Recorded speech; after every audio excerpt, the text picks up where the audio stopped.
Halo sahabat, kita masih kudu prihatin ya karena lagi-lagi jurnalis jadi korban nih.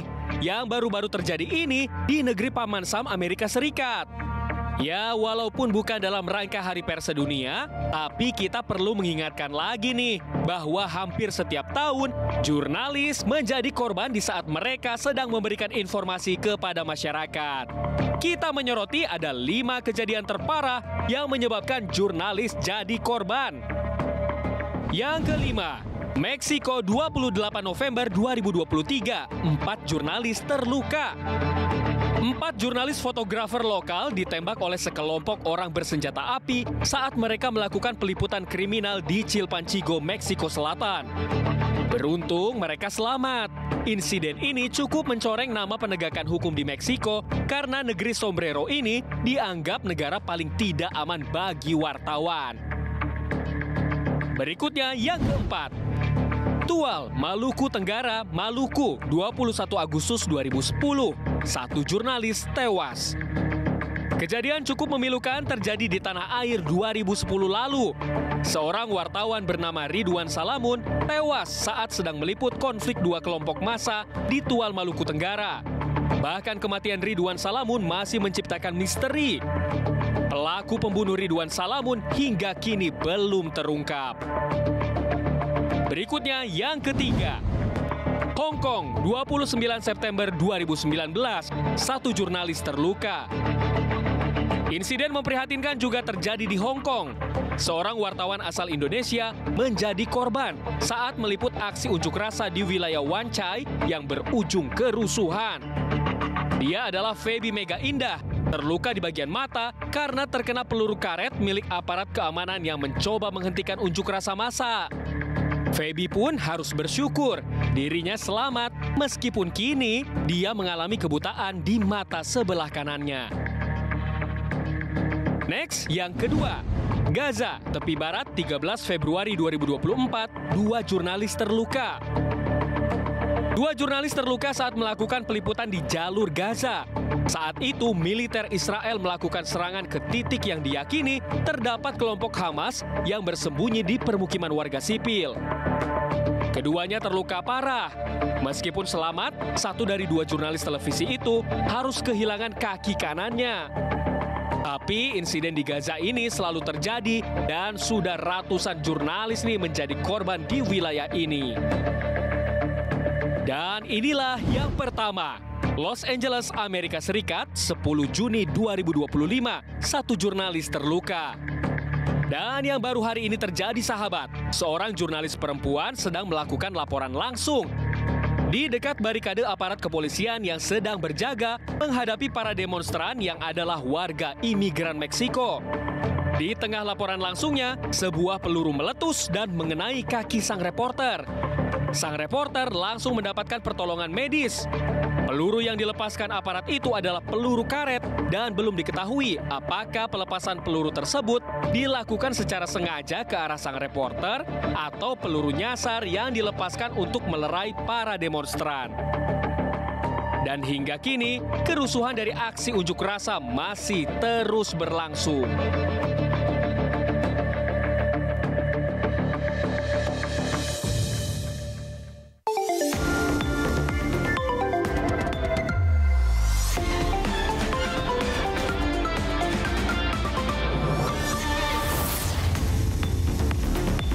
Selamat malam, sahabat TV. Balik lagi di Lensa Indonesia Malam. Bersama saya Oscar Haris. Dan saya Felicia Bu. Iya, dan kita sudah menyiapkan sejumlah informasi penting dan menarik ya. Dan tadi udah kita awali dengan 5 insiden terparah yang menimpa para jurnalis. Para jurnalis ya. Iya. Memang, ya semua pekerjaan pastinya punya resiko masing-masing ya, Kar ya. Ini memang semoga para jurnalis di seluruh dunia gitu ya, kalau liputan terus tetap waspada dengan sekitar nih gitu. Benar, Kak. terutama untuk wartawan-wartawan yang bertugas di wilayah-wilayah konflik, zona-zona merah yang sangat berbahaya begitu ya, yang sampai juga menjadi korban. Betul, pokoknya tetap semangat, tetap jaga kesehatan dan juga berhati-hati gitu ya Kar. Ini kita langsung lanjut kali ya Kar ke informasi kita yang pertama nih.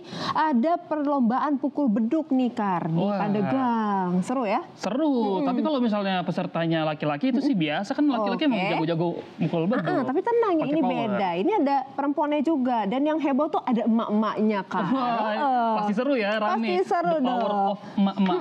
Dan tau nggak, kalau di sana tuh ternyata pukul beduk itu udah jadi tradisi turun-temurun Kar. Penasaran ya? Langsung aja kita lihat aja yuk.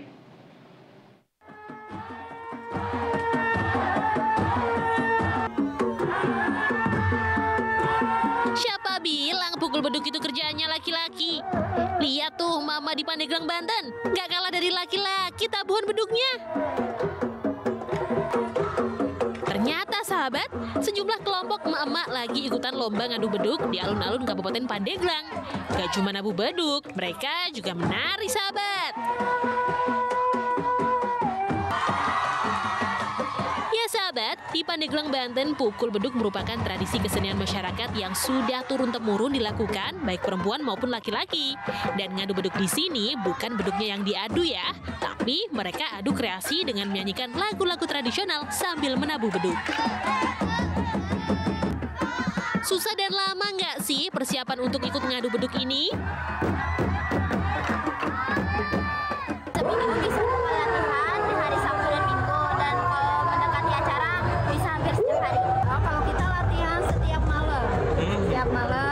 Habis sholat isya, kita latihan rutin.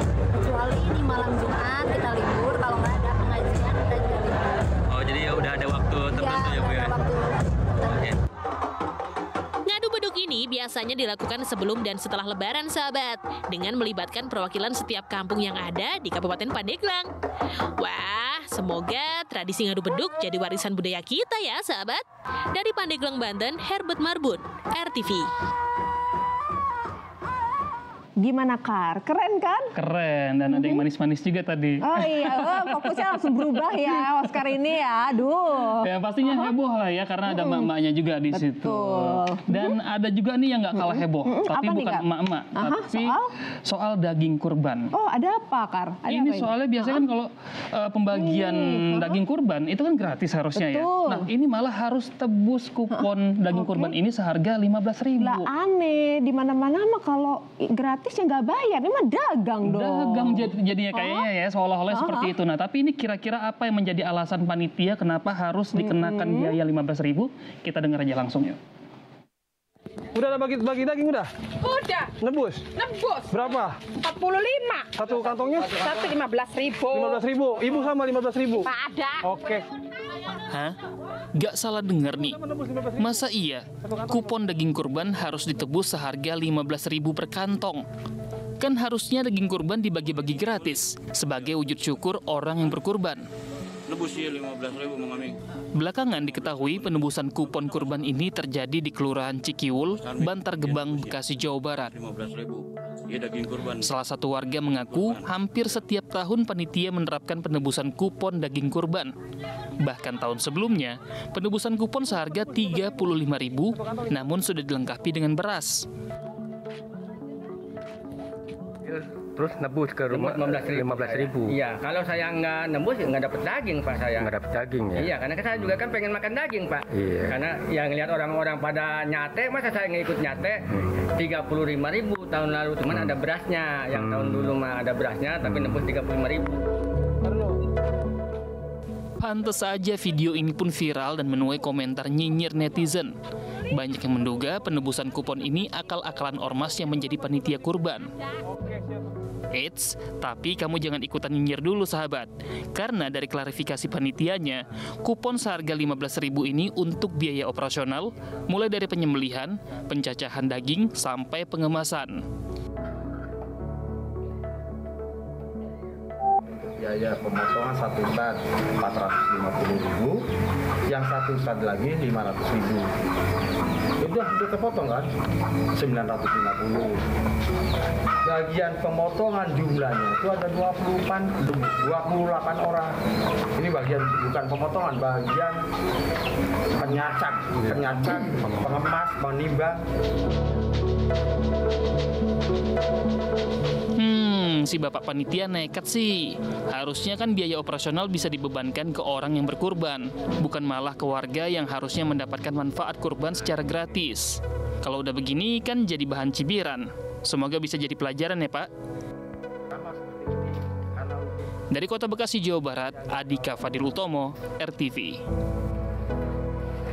Oh iya benar juga ya Kar, harusnya tuh biaya operasional dikenakannya ke yang kurban gitu ya. Benar. Jadi yang menerima kurban ya tinggal menerima daging itu secara gratis. Kan kita berbagi kebahagiaan gitu kan. Momen Idul Adha bisa makan daging, baik itu kambing ataupun sapi bareng-bareng. Banget nih, mudah-mudahan cuma di sana aja ya Kar. Nih yang informasi selanjutnya juga masih di Jawa Barat nih Kar. Ini ada 45 pelajar SMA dan SMK yang mengikuti pendidikan karakter nih di Dodik Rindam 3 Lembang. Nah ini udah masuk gelombang kedua ya. Tapi ya senakal-nakalnya anak, meskipun orang tuanya menginginkan anaknya diikut sertakan, tapi tetap aja nih mereka nangis nih karena anak-anaknya bakal berangkat. Karena mau ngelepasnya juga tetap kayak aduh berat gitu ya Kar. Coba langsung kita lihat. Pada mau jalan-jalan nih, mau studi tour ya? Emang boleh? Enggak sih, 45 siswa SMA dan SMK di Purwakarta, Subang, dan Karawang ini akan diberangkatkan ke barak militer. Mereka akan menjalani pendidikan karakter gelombang 2 di Dodik Rindam 3, Siliwangi, Lembang. Pelepasan para siswa ini diwarnai tangisan para orang tua.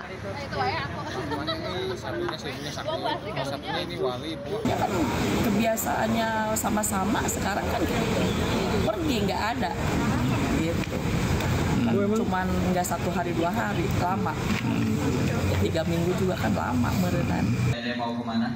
Meski program ini masih menjadi kontroversi, tapi nyatanya banyak orang tua yang meminta anaknya diikut sertakan. Karena itu, 45 siswa yang diberangkatkan ini sudah melewati seleksi lebih dulu. Purwakarta, Begadang, ya susah bangun, susah tidur, susah bangun. Pernah terlibat tawuran? Enggak sih, tawuran. Rokok? Berkaca dari gelombang sebelumnya, banyak orang tua siswa yang senang dan terharu karena perubahan anaknya menjadi lebih baik. Terus kenapa masih dipermasalahkan ya? Dari Purwakarta, Jawa Barat, Asep Saipul Falah, RTV. Wah, ternyata ini ramai peminatnya nih Kak. Sampai diseleksi ya? Iya, udah gelombang kedua lagi. Nah, kalau Oscar nih sebagai orang tua gimana tuh ngeliat begitu? Ya kalau memang arahnya lebih positif, ada perubahan yang jadi lebih baik, ya harus dilanjutkan dong. Iya ya, bahkan mungkin nanti bisa diikutin sama yang lain gitu ya Kak.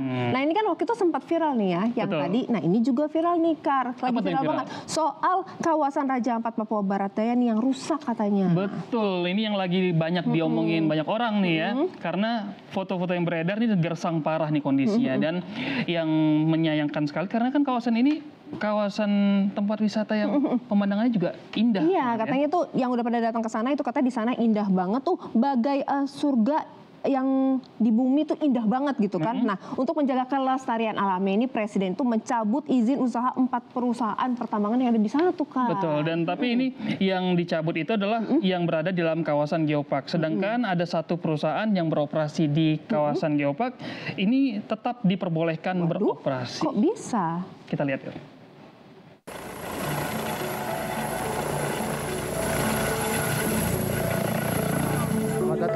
Naik helikopter super cepat turun di pinggir pantai.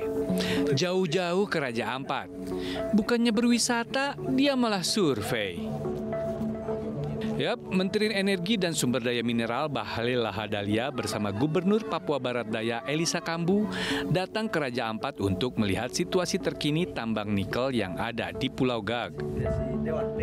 Operasi tambang sudah dihentikan sementara untuk evaluasi total oleh Presiden Prabowo. Setelah mendapat laporan, Selasa siang Presiden Prabowo memutuskan mencabut 4 izin usaha tambang di Kabupaten Raja Ampat, Papua Barat Daya. 4 perusahaan ini beroperasi di dalam kawasan Biopark. Bapak Presiden memutuskan, memperhatikan semua yang ada, mempertimbangkan secara komprehensif, dan Bapak Presiden memutuskan bahwa 4 iup yang di luar Pulau Gat itu dicabut, dan saya langsung melakukan langkah-langkah teknis berkoordinasi dengan Menteri Teknis, LH maupun Kementerian Kehutanan untuk kita melakukan pencabutan. Jadi mulai terhitung hari ini Bapak Ibu semua, pemerintah telah mencabut 4 iup di Raja Ampat. Keempat perusahaan itu adalah PT Anugrah Surya Pratama, PT Nurham, PT Mulia Raymond Perkasa, dan PT KW Sejahtera Mining. Sementara itu, 1 perusahaan tidak dicabut izinnya, yaitu PT Gag Nikel, anak perusahaan BUMN PT Aneka Tambang yang beroperasi di luar Biopark. Keputusan ini diharapkan menjadi langkah awal menuju pengelolaan sumber daya alam yang berkelanjutan dan ramah lingkungan di seluruh Indonesia. Dari Papua Barat Daya dan Jakarta, Tim Liputan RTV.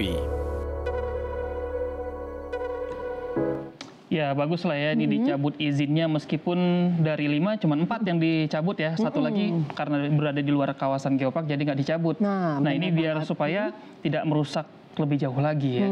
Berbanget Kar, tapi ini di dalam kisah-kisah ini ada lagi yang unik Kar. Apalagi karena tuh? ternyata nih netizen ada ngelihat nama kapal yang mirip sama namanya Jokowi dan nama istrinya. Netizen ini ngelihat aja gitu ya.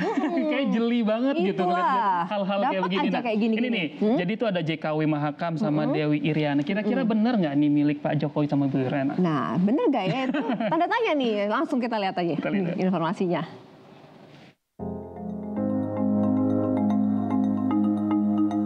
Loh, namanya kok JKW Mahakam 6 dan yang ditarik Dewi Iriana 6. Ini kok kapal tunda dan tongkang namanya mirip seperti Presiden dan Ibu Negara ke-7 RI, Joko Widodo dan Ibu Iriana. Terus, ada netizen yang mengait-ngaitkan kapal berinisial JKW Mahakam dan Dewi Iriana ini dengan penambangan nikel di Raja Ampat, Papua Barat Daya. Memang sih, namanya kapal tunda dan tongkang, kerjaannya yang mengangkut barang. Mulai dari hasil tambang, hasil hutan, dan berbagai komoditas lain dalam jumlah besar. Terus, jumlah kapal dengan inisial JKW Mahakam maupun Dewi Iriana juga ada lumayan banyak. Maklum, nama orang nomor 1 Indonesia pasti banyak yang pakai. Terus, masalahnya di mana? Jangan-jangan ada yang beranggapan kalau kapal-kapal ini punya Jokowi dan Iriana, sesuai dengan inisialnya. Nah, menurut data kapal Kemenhub, ada beberapa perusahaan berbeda yang memiliki kapal berinisial JKW Mahakam maupun Dewi Iriana. Salah satunya merupakan anak perusahaan sebuah perusahaan terbuka yang bergerak di bidang jasa angkutan laut. Jadi, sepertinya agak jauh ya kalau dibilang ada hubungan langsung dengan Presiden ke-7 Indonesia, sahabat. Dan selama tidak melanggar aturan, mau pakai nama siapapun tidak jadi masalah kan?